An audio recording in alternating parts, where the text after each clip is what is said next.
Now, bacteria are the most abundant microorganisms, and that is why it was important to put all of them into a separate kingdom. Now, most of the bacteria, they are grouped into four categories according to their shape. They can either be in shape of little balls, all right, or it can be in the shape of rods, for example, like this, or it can be in the shape of spirals, all right, so we call them spirillum. They can be like this, like a lightning bolt. They can also be in the shape of a comma, so we call them vibrium, like this, or like this. So this is just a rudimentary way to classify the bacteria. Now, bacteria, if you know, they can live in extreme habitats. They can live in the hottest of the environments and even survive in the coldest of all climates.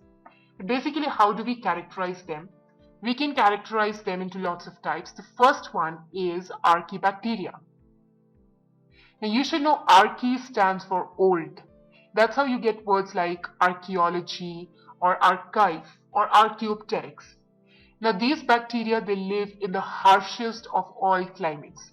That is why they've been able to survive. They can live in extremely salty areas. In that case, they'll be called halophiles. Halo means salt, like in halogen, phile means love. So if they're living near salt, they will be called halophiles. If they are living near hot springs, they will be called thermoacidophiles. If they love living near hot springs. If they like living near marshy areas where lots of methane is present, then they'll be known as methanogens. Alright, so that is some of the examples. And the next kind of bacteria that you have is, so that is eubacteria. Now, eubacteria is also known as true bacteria. So you may get a question on that. The basic characteristics of this kind of bacteria are they've got a really stiff cell wall, and sometimes they've got a flagellum. Flagellum is like a thread basically hanging out of their wall, and if flagellum is there, it's going to be motile. That means it can move. Now, some examples of this are bacteria that have got some chlorophyll in them. Alright, these are photosynthetic bacteria, for example, cyanobacteria. Cyano is a mixture of green and blue, so that is a component of blue-green algae. Alright, some other kinds of bacteria are there, for example, chemosynthetic bacteria that can fix nitrogen, or that can also synthesize some other kind of chemicals, chemosynthetic bacteria. We even have some kind of heterotrophic bacteria. These are basically the decomposers. Alright, they are very important. They help in, for instance, making curd from milk. How do you make curd from milk? It's because of these bacteria. Alright, and then there are also certain organisms that deserve attention over here, which is mycoplasma. Let me write that again.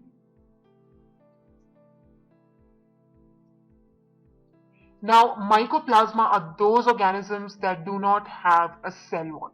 Cell wall is absent in them. They are the smallest living cells that can live without oxygen.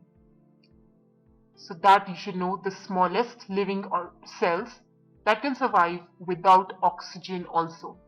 And they are lots of times responsible for spreading diseases to humans and other animals. So that is mycoplasma. That was all about Kingdom Monera that you need to know, that it is composed of bacteria. Two kinds of bacteria. One is Archaebacteria that can live in the harshest climates, for example, salt, hot springs, or where methane is found. And one is Eubacteria, also known as true bacteria, that have a cell wall and sometimes have a flagella.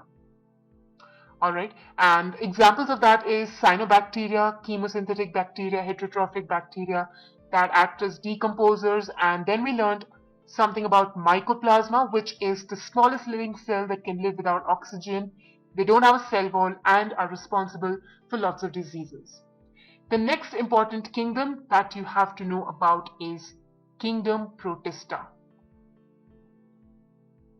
Now, Kingdom Protista has all single-celled eukaryotes. If you remember the classification that we did, all the single-celled eukaryotic bacteria or all the eukaryotes, they are under this kingdom of Protista.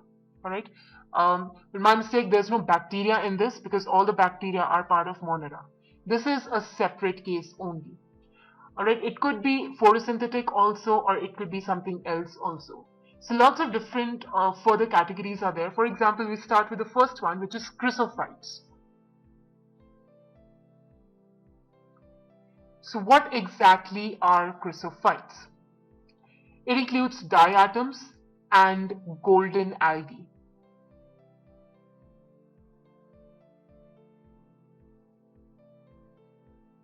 The other name of golden algae is desmids. Alright, they're found in fresh water and they're found in marine water as well. They also float in the form of plankton. Most of them are photosynthetic. In diatoms, cell walls form two overlapping shells, like in case of this and this. So it forms like a box kind of a structure, just like a soap box. Alright, the walls are embedded with silica. So this wall has silica, so they're almost indestructible. So lots of diatoms are left behind. A lot of cell wall deposits are found in their habitat. And after a lot of time, after like billions of years, all that deposit comes to known as diatomaceous earth.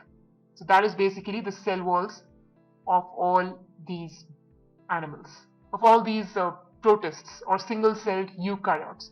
Diatomaceous earth. It's quite gritty in nature because it's very stiff, and diatoms are the main primary producers of the oceans. The next that you need to know is about dinoflagellates.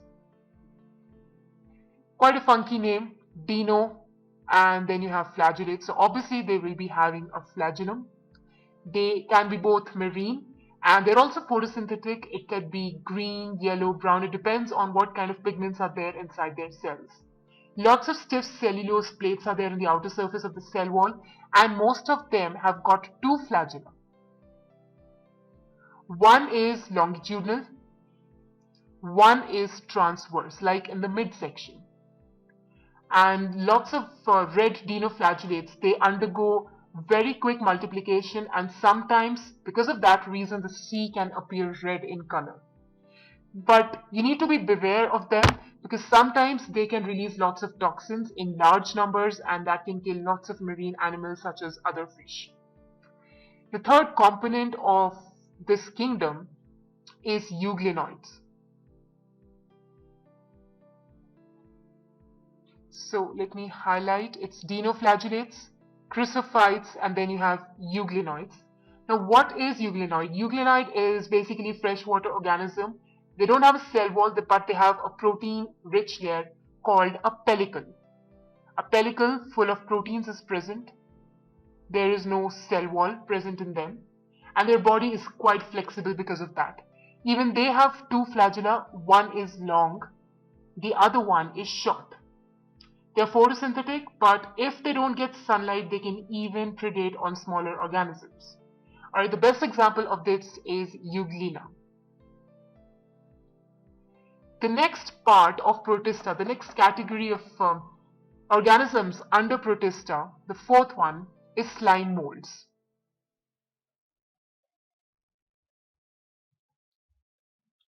Alright, now what are the characteristics? These are saprophytic, means they act as decomposers.